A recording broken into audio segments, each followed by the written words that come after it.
it's Henry at Mowers. Today is the third straight beautiful day we have. It's like 68, 70 degrees, you know, short sleeve weather, and it's a weekend, so I can actually run some machines today. As you can see from my lawn, every day in the fall, leaves just slowly come down every day until all the leaves are depleted in the trees. So it's gonna take a while. I'm gonna be doing this a lot during the season, and I just can't wait until all the leaves fall from my neighbor's tree, you know. It's unfortunate because I don't have that many trees in my front yard, but yet I still have to do plenty of leaf removal because of my neighbor's tree. Today I'm gonna whip out my Rednecks and gonna use the Toro 616Z zero turn to suck them up.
Oh, hey!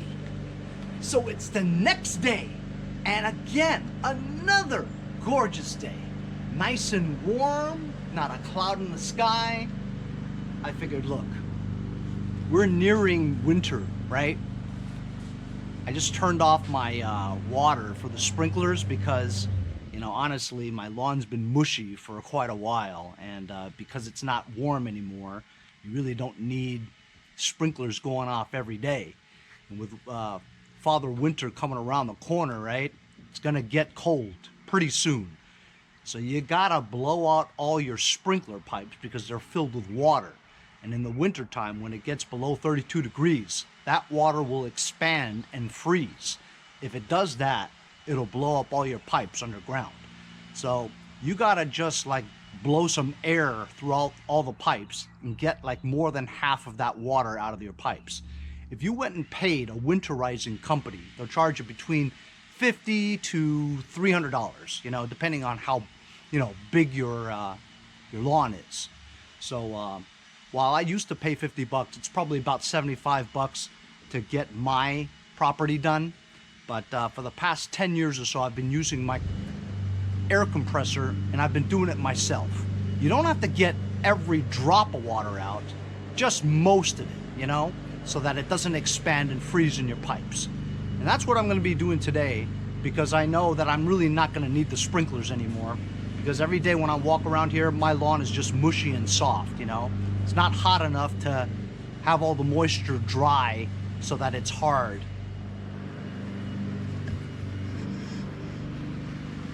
This is the tractor that's outstanding. I don't think it'll take much to get this going. It's a Poulon XT. It's got a small engine in it, 12.5 horsepower, 38 deck. It's an overhead valve, and honestly, I don't know what's wrong with it other than the fact that that tire's down and maybe the battery's dead. But I got this for free from my friend Mark from East Northport.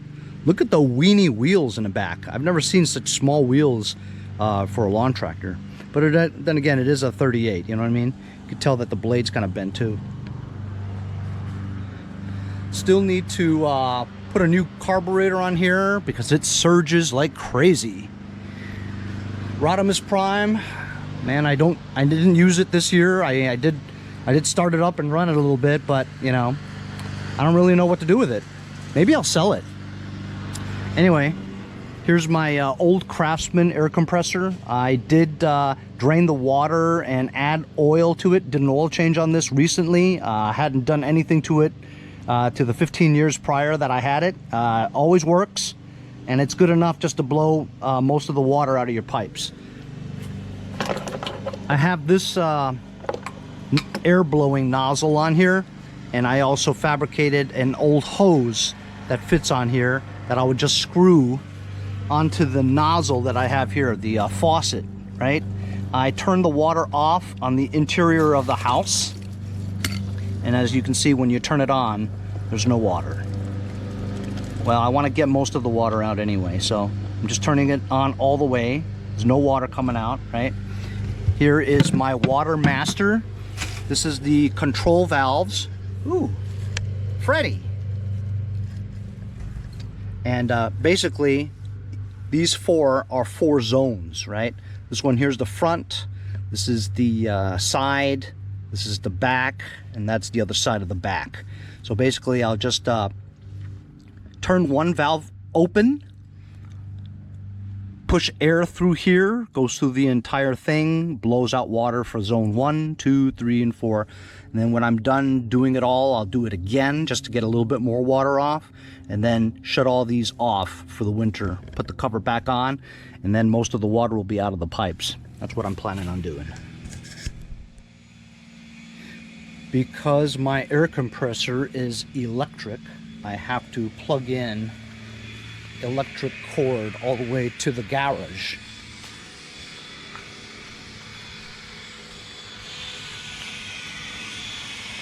You see? Yesterday I blew leaves from my area, and today there's more. It will always be like that. There's Steve, he's blowing his leaves too. Even though he has landscapers, he still has to blow them. One day soon, maybe tomorrow, I'm gonna start this baby up and see if it runs on its own. Been using my Red Max. Been using this to suck up the leaves since I have a new bagger system I put on here. Jamal a la tête. just sitting there, don't know what to do with it. I can't get it in the backyard because it's a 46 wide deck. Blue Bayou. If we get snow, I'll run it and plow for the very first time in my life. But for today, I'm a couple of hours away from kickoff on the first game on Sunday. You know, you got to watch football on Sunday, especially. I know on a nice day, you don't really want to stay indoors, but football is football, you know, just got to watch it. I'm going to plug this in, power it all up, get this thing full until it stops, plug that into the faucet, and let's blow out our very first nozzle.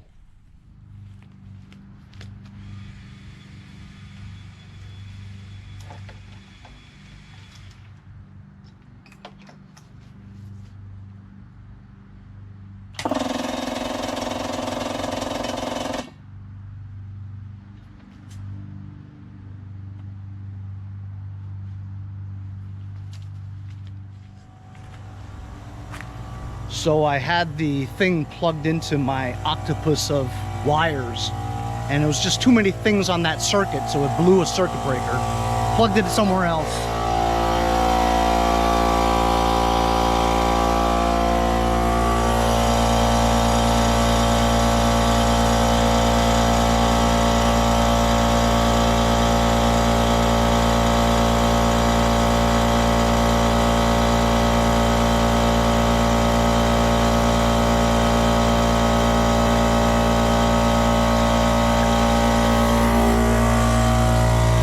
Open this valve.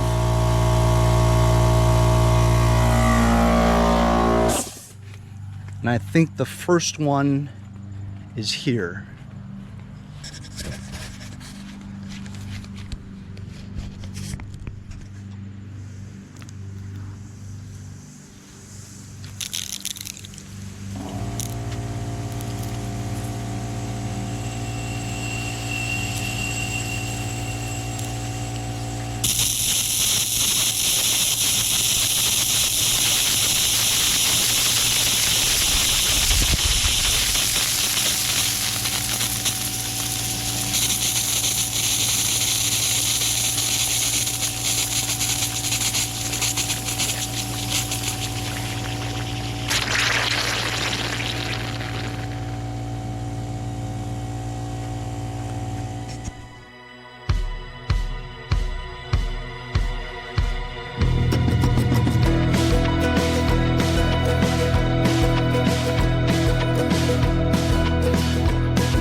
So that's it. That's all it took to blow out my sprinklers. You know, you do it every year. Save yourself $50, $75. Took maybe an hour out of my time, you know. Every little bit of savings helps, you know what I mean? As long as you're capable of doing it, you have the equipment to do it, why not do it? Save money. Should I try to start this thing right now? Or should I wait for another episode? I'm kind of curious myself. We've got the fuel lines connected, got a fuel filter on there. We sprayed go-go juice in here last time, and it fired up for the duration of the go-go juice. But if I crank a little bit more, get the gas sucked over into this area, into the carburetor, will it run on its own? Let's try.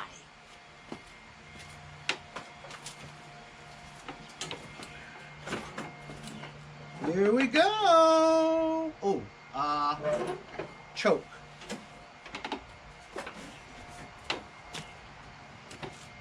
Choke. So then once I start it, I got to take it off a choke. How am I going to do that? The parking brake is busted. Alright, here we go. We're going to try it. Maybe I can reach the choke from here. Here we go.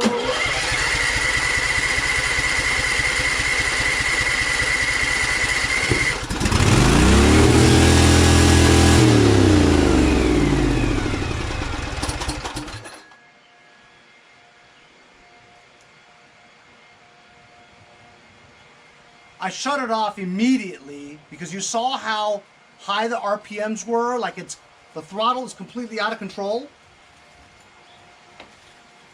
Let me move the throttle down halfway. Try it again.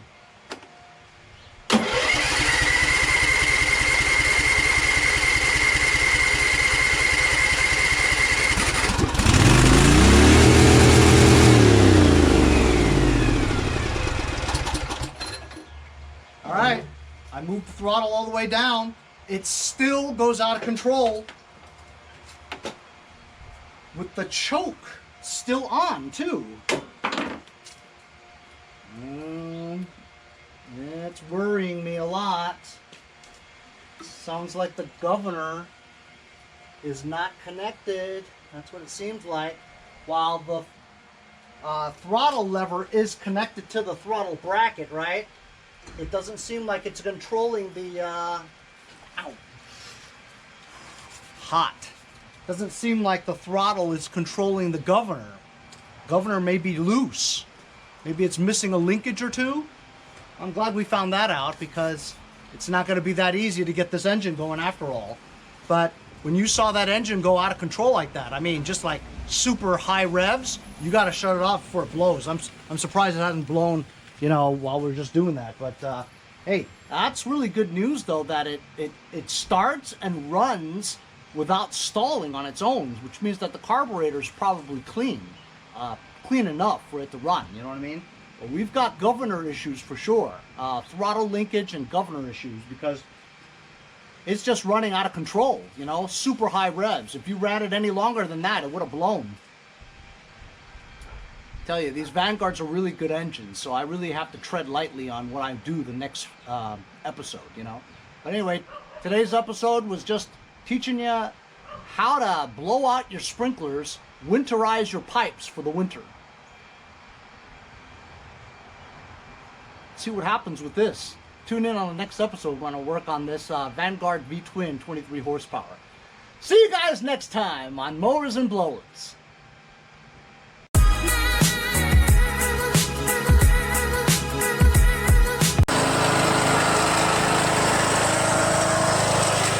Hey, if you guys enjoyed the video, remember to give me a like. Also, comment below. Subscribe. Remember, it doesn't cost anything to subscribe. It's free, right? Also, hit that little bell. That way you'll get post notifications whenever there's a new video, and you won't miss out on any of them. Remember to follow my Instagram and Facebook, as well as if you'd like to donate $1 or $2, paypal.me/mowersandblowers. Really appreciate all the support. Also, to keep the videos coming every day, support the channel. Bye.